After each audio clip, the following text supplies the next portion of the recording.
Hi, I'm Stacey Evans. I'm the nursing supervisor for the West and the South. We're going to go over how to add a PRN or OTC in the system. So once you're logged into Carasolva and you've selected your client, you're going to, again, go to the go-to medication. Again, this brings you to the back office for the specific client where you can go in and update stuff. DSPs don't have access to this, but nurses do, program managers do, OMs, regional directors. So if you're going to want to go in and add a PRN OTC, you're going to select client PRN OTC. And you're going to see here that they currently have 2 ordered. We're going to go ahead and add a new one. So you're going to hit add. You need to put the symptom. What is it that the staff are going to identify as a reason that the client is needing this medication? So let's just say they're having anxiety. So then you're going to go ahead and select the medication that they're going to get for anxiety. So go ahead and find one.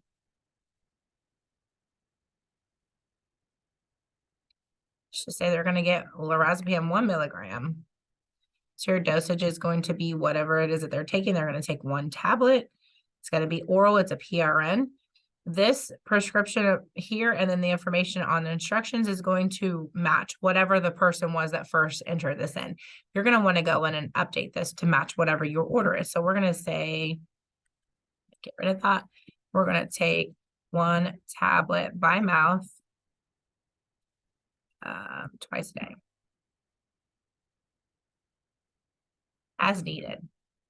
So if this was your order, you would know that this is not an accurate order. You want to make sure that it has to be very specific. Staff have to know what they're looking for to know that that client is having anxiety and why they're going to be given it. So the doctor will need to be very specific in the instructions for this. They can't just say as needed. It would have to be as needed as exhibited by. So as needed for anxiety. Shown as continued pacing, yelling, screaming, and hitting. After 10 minutes and redirection not successful. So this in itself paints a picture for staff. Staff are not able to make a judgment call in regards to things.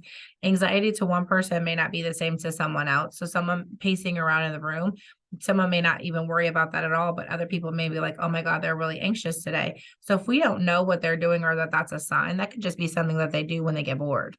So it may be a sign of anxiety for one person, but it's not for the next. So that's why we have to make sure everything is specific for these staff to be able to give this medication. So you'll just go ahead and highlight and copy and then put the same thing in the instruction. It does have a red asterisk next to it. So it's required for you to have something in both. So you just go ahead and enter it that way. And then when you scroll down, it'll be the start date, end date. Sometimes people only have it for a short period of time. Maybe they're having a cream for a rash or something of that nature, and they're only going to use it for a week. Then you can go ahead and enter an end date. If not, you just leave it what it is. It's a follow-up event is going to be the PRN OTC. And it's going to go ahead and we're going to follow up in 1 hour. It is a controlled substance, so we're going to go ahead and select that. And then you're going to want to initial the account. So it depends on how many medications are in the home. This should definitely be something that is verified before you just put an amount in here. You don't want staff to go to the pharmacy, pick up a medication, like, oh, there's only 10 pills. And we go in and put 10. But did you verify that that's what the order showed or that that's what the pharmacy gave? Usually it's better if somebody is there in the home or can verify to you via a picture or something that shows how many pills are in that home. So let's just say they're going to give them 30. We're going to put that. And then when you hit save, it is now going to show on the list. So this only will show on the MAR itself after it's been administered. If this has never been administered, you're not going to be able to see it on the MAR. But what staff are going to need to do is if you go back to view prompt page, here in the little box, you say PRN OTC. This is where staff are going to select, where they have to select what the symptom is that the client is exhibiting. So our client is having anxiety. So they're going to select anxiety. It's going to show you here that the medications that they can give for anxiety is the lorazepam. So once they hit the little button here, it's going to give them the actual instructions. So what they'll want to do under remarks is actually write that. Client was pacing around and screaming for 15 minutes redirection not, it did not work, or whatever it is. Obviously, they'll be giving one tablet, so the count is going to go down to 29. There should not be a discrepancy, and it doesn't have to be approved by anybody. So we're going to go ahead and hit save. And the good thing too for staff to do when they're going in and they're giving that medication is to verify to make sure that that had not been given before. So if you click current med sheet,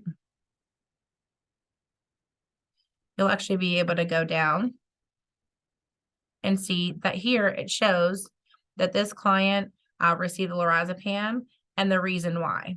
So this medication will also, once in an hour, it will prompt for the staff to go in and sign if it was effective or not. The follow-up would then show whether they selected effective, or if it was ineffective, they would need to go further into that. But it will show you here as well. The PRN was administered, and they gave it because they were pacing around and screaming for 15 minutes. So their comment that they put in there is going to show on the MAR itself. So we'll know exactly why they were giving that PRN. Again, they want to make sure that they are following the label to a T, and they're giving it for only that specific reason. And again, we'll go back here because I want to show you one more thing. So if you click back to client prompts and you click PRN OTC, we're going to go ahead and just select anxiety again. I wanted to show you here that this is going to show them before they give that medication or select that medication. It's going to verify for them and let them know if somebody had already given that. So let's just say it's 3:16. I'm a new shift staff that came on shift. Nobody reported to me that the Ativan was given. Maybe you didn't catch it in the control count. You'll be able to go in here and see if it's 3:16 and this client is still screaming and yelling. We can't give it to them because they just received it at 2:16. So they'll want to go in and make sure they're verifying that as well, and not just continuing to give a medication that does not follow the guidelines for that medication. If you're in there and you don't need to give it for whatever reason, they calm down before you actually had to give it, they would just hit cancel and it goes away. And that is how you do a PRN OTC.